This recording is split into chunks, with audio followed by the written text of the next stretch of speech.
Yang dia bilang kabur-kabur itu nggak benar guys, karena pas aku mau cabut aku bilang. Omai juga menyebut seusai kemunculan Koblu, banyak nih warung makan yang takut direview, sehingga ia menilai sang YouTuber akan mematikan UMKM. Hai guys, I'm Sokim. Welcome back to my YouTube channel. Nah guys, gimana kabarnya hari ini? Apakah dalam kondisi yang baik-baik aja? Aku harapkan kayak gitu ya. Ya aku juga tahu bahwa tidak segala sesuatu berjalan dengan baik, but aku harap kalian dapat melakukannya dengan baik. Keep fighting ya, don't give up. Well teman-teman, dalam video kali ini kita akan membahas tentang bagaimana kelanjutan kasus antara Farida Nurhan versus Kodblu. Karena kan untuk Kodblu sendiri sudah melaporkan gitu Farida Nurhan. Dan juga Farida Nurhan itu sudah berkonsultasi dengan pihak hukum terkait masalah ini. Lantas bagaimana nih kelanjutannya? Yuk mari kita kepoin bareng-bareng. Teman-teman, sebagai informasi aja ya, perseteruan antara vlogger Farida Nurhan dengan Kodblu bermula ketika Farida mengungkap identitas pribadi Kodblu di media sosial. Nah, tindakan yang dilakukan oleh Farida Nurhan ini juga bisa disebut dengan doxing. Permasalahan antara Farida Nurhan dan juga Kodblu bermula ketika Kodblu mereview warung Nyak Kopsah. Di konten itu, Kodblu yang dikenal jujur dan terbuka saat menilai makanan membuat kritikan tajam tentang makanan di warung Nyak Kopsah. Ternyata untuk review yang sudah diberikan oleh Kodblu tidak diterima dengan baik oleh Farida Nurhan. Dan pada akhirnya Farida Nurhan speak up lah tentang Kodblu. Tidak hanya itu saja, Farida juga memperdengarkan sebuah rekaman yang dilakukan antara ibu mertua Kodblu yang menuduhnya melakukan penculikan dan juga mencuci otak putrinya, yaitu Rosa. Kodblu sendiri dengan keras membantah tuduhan tersebut dan menyebutkan bahwa tuduhan itu tidaklah benar. Dalam podcastnya Densu kemarin, Kodblu mengatakan aktivitasnya yang ingin merusak orang harus dihentikan. Bukan aku saja bro, dia serang aku, pasti tumbang. Nanti aku kasih tahu, aku mobilisasi semuanya. Selain William, sebenarnya untuk sang istri yaitu Rosa juga sudah klarifikasi mengenai hal tersebut. Dalam klarifikasinya, Rosa membantah telah kabur dan juga diculik. Karena saat ia pergi pun itu sudah berpamitan dengan sang ibunda. Jadi kalau dibilang kabur nggak cocok juga teman-teman. Kalau orang kabur kan nggak mungkin pamit gitu. Masalah keluarga ya, dengan si mama terutama. Nah, yang dia bilang kabur-kabur itu nggak benar guys, karena pas aku mau cabut, aku bilang aku mau cabut. Gitu, aku udah bilang ke dia. Dan dia juga sempat bilang kayak kenapa Boru? Kenapa mau pergi gitu-gitu. At least kan gue udah ngomong ya gue mau cabut. Bahkan sebelum memutuskan untuk pindah ke Bali nih, atau tepatnya saat ia masih di Jakarta, ia juga sempat kok ketemu dengan ibu dan keponakannya. By the way, pas masih di Jakarta kita juga sering ketemu sama, aku juga sering ketemu sama mamaku sama keponakan aku. Kemudian saat di Bali pun, ia juga sering ketemu dengan ibunya. Ibunya sendiri sudah 2 kali ke Bali. Dan saat datang ke Bali, Rosa juga jemput ibunya, terus kemudian ditraktir dan bawa jalan-jalan ke hotel. Terus pas aku pindah ke Bali, aku juga sering ketemu mama. Jadi mama tuh 2 kali ke Bali kan. Aku jemput, aku traktir, aku bawa jalan-jalan ke hotel-hotel. Aku ajak-ajak makan enak, lucu gitu di pantai. Kesimpulannya adalah hubungan antara istrinya William, yaitu Rosa dengan sang ibunda itu sebenarnya baik-baik saja selama ini. Tidak ada masalah, pokoknya tentram dan juga damai. Hingga pada akhirnya pas masalah dengan Nyak Kopsah viral, ia pun kaget dengan statement sang ibunda dalam rekaman itu. Buat mama, pas dia bilang aku diculik itu gimana ya diculik ya? Karena dia sendiri ke Bali, ketemu aku, kita main-main, kita happy-happy. Terus dia bilang diculik, hello. Apa perlu aku share foto dia di sini? Kalau diculik, laporan polisinya mana? Iya, gitu. Kalau kan penculikan itu kan fatal. Iya. Penjara, pidana itu. Iya. Dan pada akhirnya ia pun ngechat ibunya dan juga marah dengan hal tersebut. Mamaku aku chat, aku memang marah-marah sih di chat. Ya gimana ya dibilang kayak begitu. Nah, di chat itu mamaku nggak bales. Jadi kalian record aja nih. Intinya, saya sudah besar, saya bisa ambil keputusan sendiri. Jangan bilang saya diculik, jangan bilang saya dicuci otak, karena bukan itu alasannya.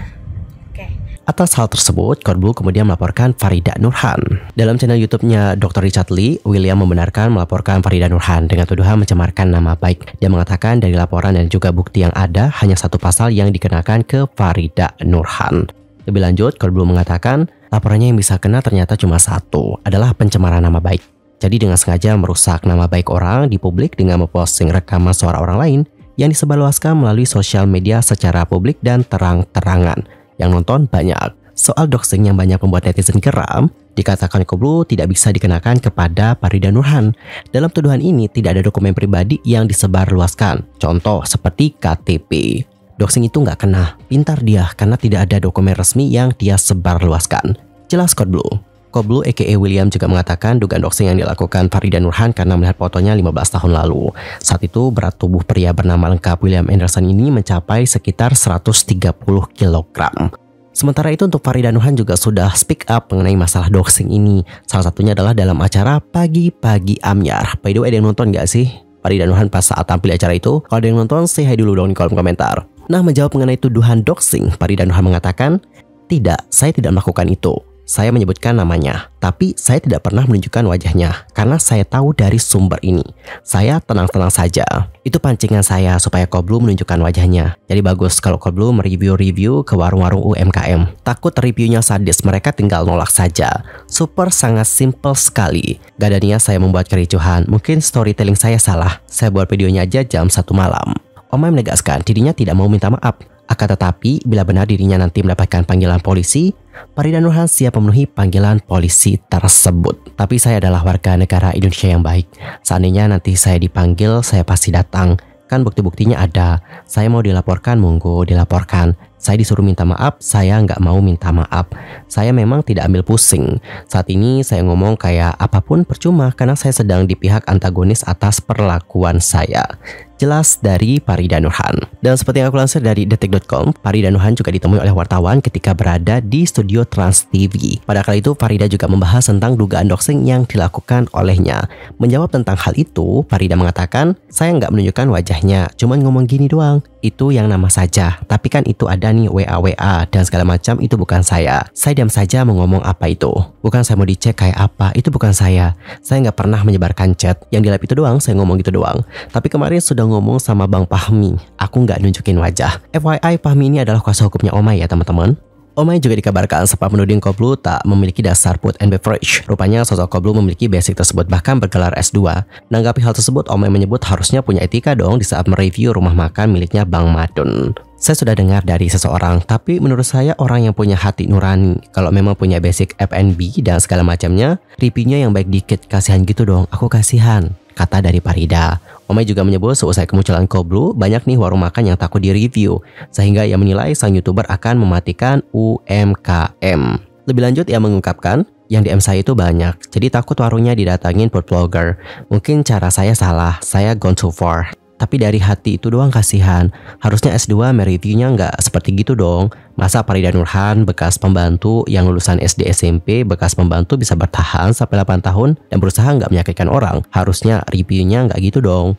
Omai menyebut jika Koblu ingin menghajar secara habis-habisan nih, sebaiknya dia itu datang ke restoran, bukannya ke warung makan seperti miliknya Bang Madun. Yang dapat aku simpulkan adalah alasan dibalik Farida Nurhan melakukan hal ini kepada Koblu ada dua. Yang pertama adalah membela Bang Madun. Kalau kita baca bagaimana story-nya kemarin, Farida Nurhan itu seperti mengindikasikan bahwa alasan dibalik dia melakukan semua itu adalah dikarenakan pengen membela Bang Madun, kayak gitu. Untuk alasan kedua yang dapat aku lihat ya, untuk Farida Nurhan itu merasa kasihan atau iba dengan sosok ibunya Rosa. Terlebih dia juga adalah seorang ibu yang juga sama-sama pernah melahirkan seorang anak. Seperti itu teman-teman. Tapi menurut aku di sini yang salah dari Farida Nurhan adalah dia itu tidak cross check lagi tentang informasi-informasi yang didapatkan, sehingga akhirnya blunder dan juga menjadi bumerang untuknya. Lantas, bisa nggak sih Koblu dan Farida Nurhan berdamai seperti Nyakop Sah dengan Koblu? Nah teman-teman, saat mengunjungi Denny Sumargo nih, Koblu atau William mengatakan tidak menutup kemungkinan untuk memaafkan Farida Nurhan. Namun ia ingin Omai menutup akun Instagramnya. Lebih lanjut, William mengatakan, mau dong atau mau damai. TikToknya hapus, Instagramnya hapus. Denny Sumargo juga tampak kaget dengan syarat Koblu yang terkesan sangat tegas dan juga sedikit tega. Saat ditanya apa sih alasan Koblu benar-benar menuntut syarat permintaan maaf yang cukup berat, Koblu mengatakan karena identitas yang seharusnya tetap ia rahasiakan sudah terbongkar. Dan itu diduga karena Farida Nurhan. Gua nggak mau orang tahu gua. Buat lo itu hal biasa, buat gua itu hal yang tidak biasa. Karena kan semua orang itu punya hak atas hidup dia. Gue punya hak untuk tidak mau orang tahu tentang gue. Lu hancurin itu dengan sengaja. Koblu menekankan bahwa kasus ini juga sudah merusak resep bisnisnya yang sebelumnya memiliki konsep anonymous atau anonim. Anonymous atau anonim menjadi elemen kunci dalam strategi bisnis dan juga personal branding Koblu, yang mana hal ini telah dihancurkan oleh Farida Nurhan. Oke teman-teman, jadi supaya bisa berdamai itu adalah syarat yang diberikan oleh Koblu kepada Farida Nurhan.